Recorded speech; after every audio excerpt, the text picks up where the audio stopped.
अस्सलाम वालेकुम। Middle east जंग के शोलों की तरफ बढ़ रहा है।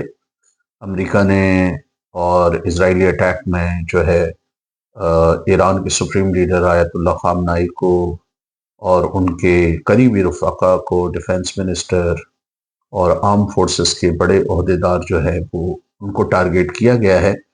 और ईरान ने भी जो गल्फ़ में और अरब कंट्रीज़ में मिलिट्री बेसिस हैं अमेरिका की, उनको टारगेट किया है। ओमान में, कतर में, सऊदी अरब, मुत्तहदा अरब अमारात ने दावा किया है कि 300 के करीब उसने जो है वो मिसाइल और ड्रोन को रोका है।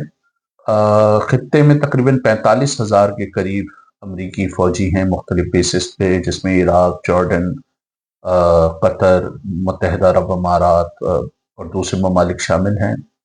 और ईरान ने पहले भी वार्न किया था वो इनको टारगेट करेगा।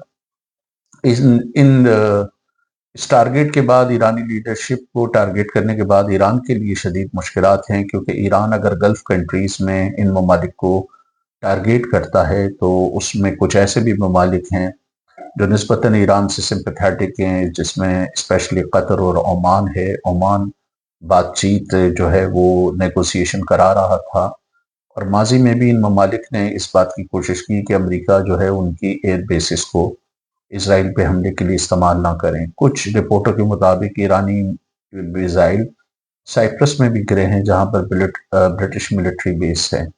अब एक मसला तो यह है कि ईरान अगर इस मामले को एस्केलेट करता है, जंग को मजीद बढ़ाता है, खतरनाक रिटेलिएट करता है, तो ईरान पर बम्बार्टमेंट जो है वो उसी नौयत की होगी जो पहली और दूसरी गल्फ वॉर में अमेरिका ने इराक में की है। और इराक को उसने जो है वो रिड्यूस कर दिया था, मसलन खंडर बना दिया था इराक को। ईरानी लीडरशिप के पास एक ये चैलेंजिंग फैसला होगा, अगर वो इस तरह का कोई इकदाम ले करते हैं कि जिसमें वो एस्केलेशन को बढ़ाएं। वाशिंगटन से आने वाले इशारे इस बात की अक्कासी कर रहे हैं कि ट्रंप पे भी बड़ा प्रेशर है। खाली 21%, सिर्फ 21% अमेरिकन ऐसे हैं जो इस जंग को जायज समझते हैं।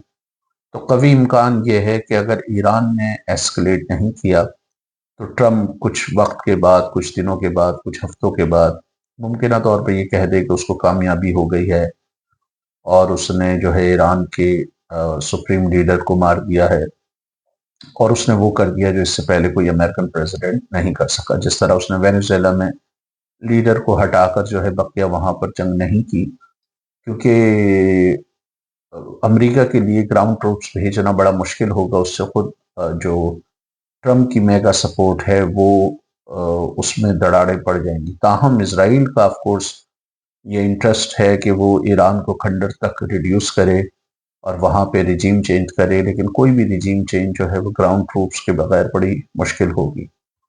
अब ईरान के में भी लीडरशिप में लाजमी बात है, ये सवाल होगा कि एक चॉइस ये है कि मजीद टेंशन को बढ़ाया जाए और मुल्क को खंडरात में तब्दील कर दिया जाए, क्योंकि उस सूरत में अमेरिका और इसराइल जो है वो रुथलेस बम्बार्टमेंट कर सकते हैं। इराक का एयर डिफेंस सिस्टम बिल्कुल नाकारा साबित हुआ है। उनका S-400 S-300 जो सिस्टम था, उसको पहली जो 12 दिन की कॉन्फ्लिक्ट हुई थी उसमें इसराइल ने उसको जैम कर दिया था और वो इतना इफेक्टिव नहीं था। रशिया और चाइना ने कोई खास मदद नहीं की, स्पेशली रशिया ने S-400 जो डिफेंस सिस्टम है वो ईरान को नहीं दिया। रशिया के पास S-500 भी है।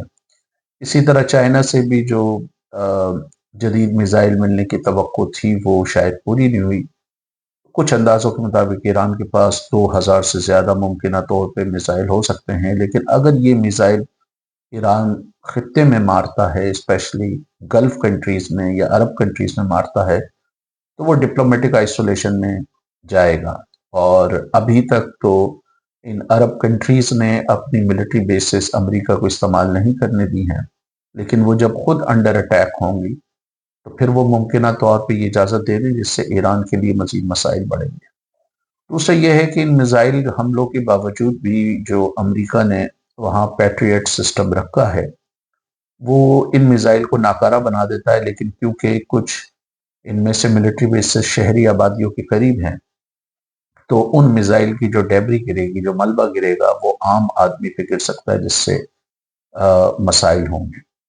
کیا آیت اللہ خامنائی کے بعد ایران میں ریجیم چینج آسان ہو جائے گی؟ ایران کا سسٹم ڈیفرنٹ ہے۔ جس طرح سیریا میں خالی بشار الاسد تھا تو اس کے گرنے کے بعد وہاں پہ ریجیم چینج ہو گئی، لیبیا میں صرف قدافی تھا، ون مین شو تھا، عراق میں صدام حسین ون مین شو تھا۔ ایران میں بہت ساری لیئرز ہیں، ان کی گارڈین کونسل ہے، ایکسپرٹ کونسل ہے، قم کے جو مذہبی رہنما ہیں ان کا بڑا عمل دخل ہوتا ہے۔ پھر بسیج کے نام سے جو ہے وہ ملیشیا ہے جو رضاکاروں پہ مشتمل ہے، اس میں لاکھوں لوگ ہیں، اور جو پاسداران انقلاب ہیں ان کی بھی تعداد کوئی 1,30,000 سے لے کے 1,90,000 ہے، جو with in the army arm forces بہت زیادہ طاقتور ہیں، اور ان کے پاس جو ہے وہ نہ صرف ملٹری پاور ہے بٹ پولیٹیکل پاور بھی ہے، اور مختلف لیئرز ہوتی ہیں، اس میں ایک فرد نہیں ہوتا۔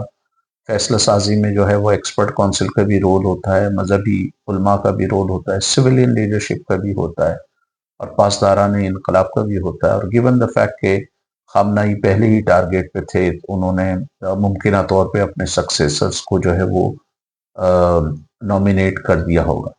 لیکن جہاں تک ریٹیلیشن کا، سخت ریٹیلیشن کا معاملہ ہے، ایران بہت سارے ماہرین کے مطابق اس پوزیشن میں نہیں ہے۔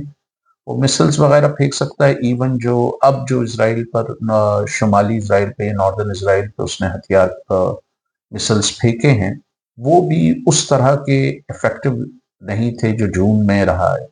پھر جو ان کا اپنا آئرن ڈوم ہے وہ کئی مسلز کو ناکارہ کر دیتا ہے۔ گلف میں جو ہے وہ پیٹریاٹ سسٹم امریکہ نے لگایا ہوا ہے، وہ بہت زیادہ کارگر ثابت نہیں ہوتے۔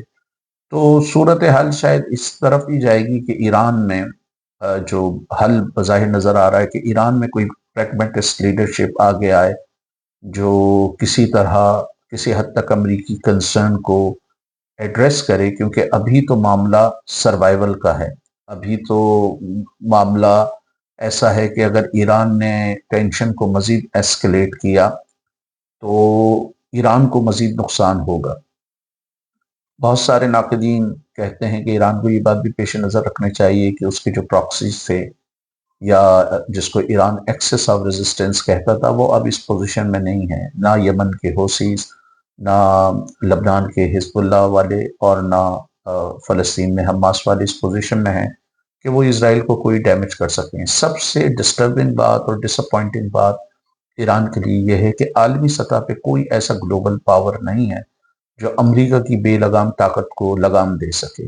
70 کی دہائی میں اسرائیل نے جب عرب کنٹریز کو تھریٹن کیا، اور ایون 67 میں جو 6 ڈے وار تھی اس میں وہ اچھا خاصا عرب کنٹریز کو مزید نقصان پہنچا سکتا تھا، لیکن سوویت یونین نے مداخلت کر کے، یا سوویت یونین نے ڈپلومیٹیکلی دھمکیاں دے کر اور یہ بتا کر کہ امریکہ ہی خالی سپر پاور نہیں ہے، اسرائیل کو روکا۔